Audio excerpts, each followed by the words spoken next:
सिकंदर, कुल्फी और अमायरा के बीच दिखेगा इमोशनल वाला मोमेंट। स्टार प्लस के सीरियल कुल्फी कुमार बाजेवाला के आने वाले एपिसोड में आप देखने वाले हैं इमोशनल ट्रैक। जी हाँ, जहाँ पर डॉक्टर की बात सुनकर अमायरा बेहोश हो जाती है और फिर घर वाले काफी ज्यादा परेशान हो जाते हैं अमायरा को लेकर और अमायरा को होश में लाने की कोशिश करते हैं। वही अमायरा जब होश में आती है तब कुल्फी बड़े ही प्यार से अमायरा को गले लगा लेती है और कहती है कि अमीर जी, मैं आपके साथ हूँ, मैं आपको छोड़कर कभी भी नहीं जाऊंगी और आपको कुछ नहीं होगा।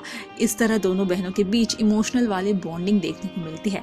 वहीं आने वाले ट्रैक में आप देखने वाले हैं कि जब चौल में सिकंदर आते हैं तब सिकंदर सबसे पहले अपने दोनों बेटियों को गले लगाते हैं और फिर सिकंदर काफी ज्यादा इमोशनल हो जाते हैं। तो वहीं अमायरा और कुल्फी भी सिकंदर को गले लगाते हुए कहती है कि आप हमें छोड़कर कभी नहीं जाइएगा। फिलहाल आने वाले ट्रैक में देखना इंटरेस्टिंग ये होगा कि क्या कुल्फी और अमायरा को पता चल जाएगी सिकंदर की सच्चाई। ये सारी अपडेट्स जानने के लिए आप हमारे चैनल को फॉलो कीजिए और पाइए अपने फेवरेट टीवी शो से जुड़ी हर खबर सबसे पहले। वैसे ये खबर आपको कैसी लगी कमेंट्स के जरिए जरूर बताएं। आपके कमेंट्स का इंतजार रहेगा, तो अपने कमेंट्स करना ना भूलें।